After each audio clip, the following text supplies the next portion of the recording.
Oi, gente.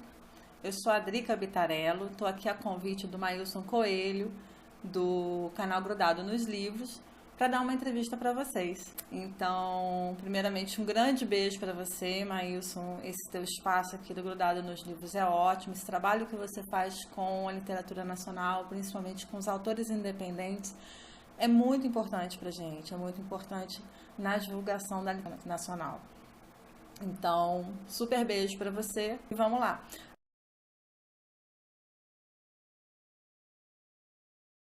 A primeira pergunta que você me fez foi, né, pedindo para falar um pouquinho de mim. Então, eu sou nascida na cidade do Rio de Janeiro, sou carioca, tem muitos anos que eu tô fora de lá.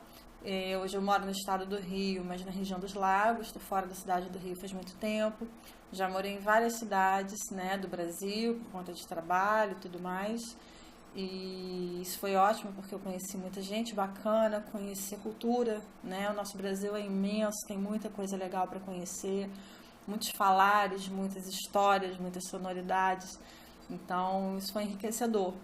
Eu morei muito tempo fora, voltei para cá, tenho na bagagem muito carinho por essas experiências. Além de escrever, ser escritora, que não é a minha atividade principal, infelizmente. Eu trabalho numa empresa pública, sou estudiosa de história medieval, isso já há muitos anos. Eu sou artesã nas horas vagas, quando me sobra tempo. Eu gosto muito de reciclar peças, de pegar coisas antigas e transformar, juntar objetos, peças, texturas, enfim.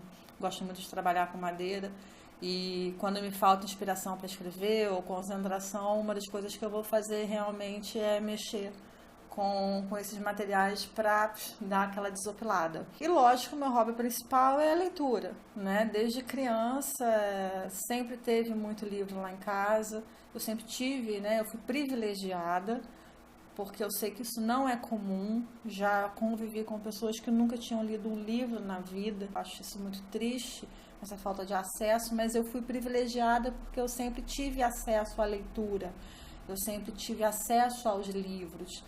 Minha mãe é uma leitora, meu pai não é tão assíduo na leitura como minha mãe não era, hoje ele é mais, mas também sempre gostou muito de ler, então nós tínhamos muitos livros disponíveis em casa.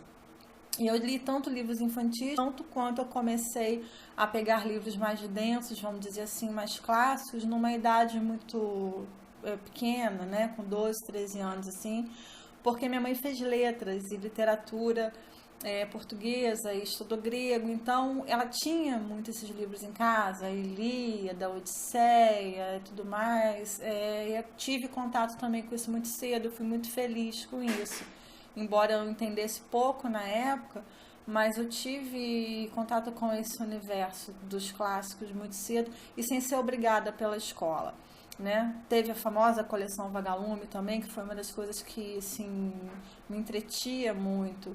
A ansiedade, na verdade, quando vinha a lista de material da escola, era saber quais eram os livros daquele ano da série Vagalume, porque eu era apaixonada por aquilo, eu amava aqueles livros. Antes da professora pedir para ler, eu já tinha lido e relido, enfim. Então, a paixão mesmo pelos livros vem de muito cedo. E foi um caminho natural, né? Eu começar a escrever realmente foi um caminho natural. De um hobby que eu criava, inventava, eu gostava de desenhar e gostava de criar histórias, né? Eu gostava de histórias em quadrinhos. E aí eu juntava aquela coisa. O desenho foi ficando meio de lado, né? Eu acabei meio que enjoando mesmo.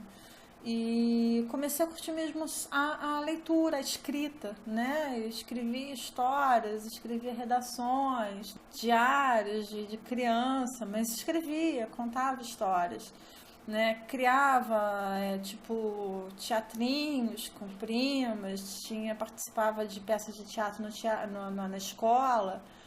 E aí teve uma vez, uma ocasião, eu já tava, tipo, oitava, ano, não lembro, ensino médio, não, acho que foi no oitavo ano. E eu tinha uma professora de literatura que ela propôs um trabalho no início do ano, que era cada aluno escrevia um livro, né? E eu levei aquilo mega a sério. E eu escrevi um livro de quase 100 páginas. Eu devia ser garota, 13, 14 anos, olha. Todo datilografado, na máquina. E eu tenho guardado esse livro em algum lugar aqui em casa até hoje, mas foi muito legal, porque na época eu era muito influenciada por ficção científica, por animes, na época era muito em voga.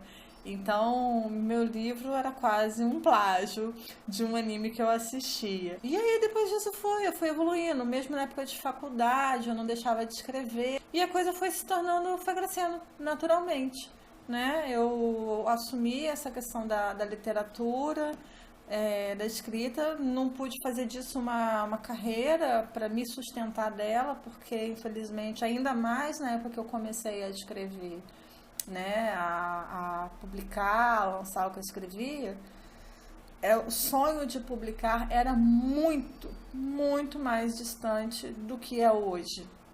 Né? Então, assim, eu fui seguir outra carreira, né, para me sustentar, para me bancar, e a escrita ficou como uma atividade paralela, mas que sempre foi extremamente prazerosa para mim, né? Hoje, assim, meu objetivo de vida é realmente, no futuro, viver exclusivamente da escrita, do meu trabalho como escritora.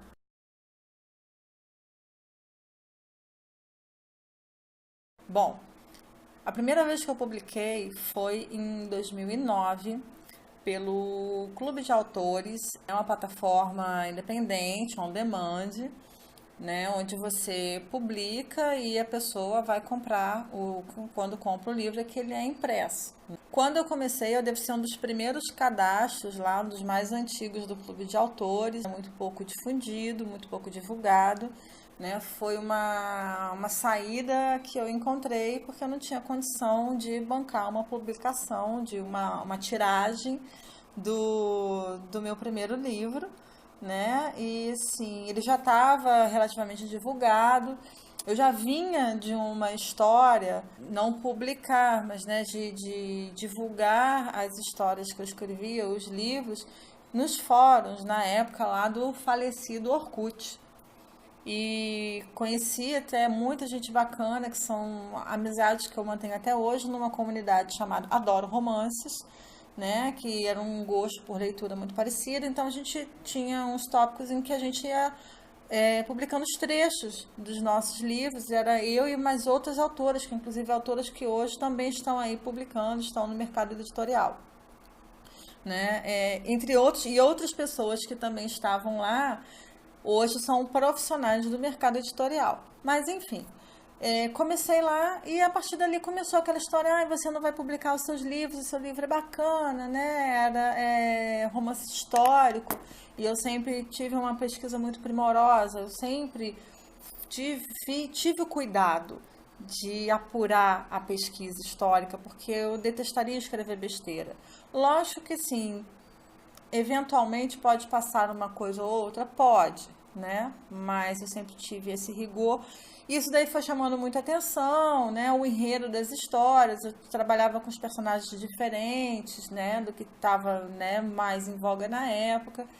E começou esse apelo para publicar. Eu tentei alguns caminhos em editoras tradicionais, mas assim, não tive retorno.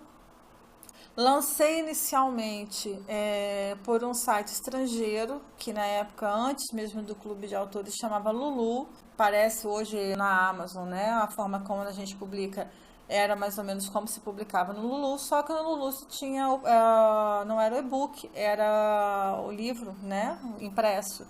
Mas era um site estrangeiro, então, assim, só valia a pena para comprar o livro quem morava fora, porque para importar para cá um exemplar era, assim, exorbitante. E aí eu fui tocando até que surgiu a oportunidade do Clube de Autores. Eu publiquei meu primeiro livro lá, que é O Reino dos Céus, né? É o início da saga da Radegund. Depois, mais pra frente, eu vou falar na entrevista sobre o personagem, né? Uma pergunta específica. Mas, assim, eu comecei lá. E a emoção foi muito legal, porque quando você publica, e aí quando eu peguei o livro na mão, pela primeira vez, né? Eu falei assim, cara, é o meu trabalho, né? É isso aqui.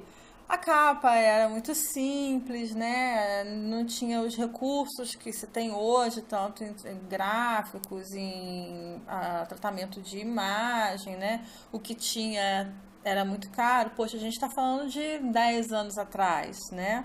Então, assim, foi tudo muito artesanal.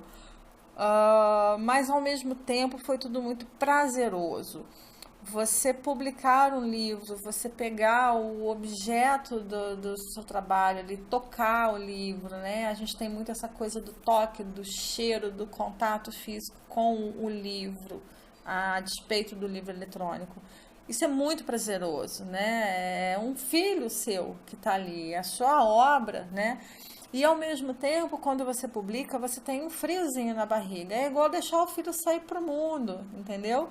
A partir do momento que você publica, que você expõe, a obra já não te pertence. Então a emoção, assim, é um profundo prazer, né? E aquele medinho, aquele friozinho na barriga que dá, né? É uma emoção meio ambígua, mas é muito bom, é muito gostoso você chegar no final do processo da escrita, da revisão, da editoração, né, prova de capa e tal, e aí você vê o produto pronto, o livro pronto, né? É gratificante, profundamente gratificante. É algo assim que não tem muito como você colocar em palavras.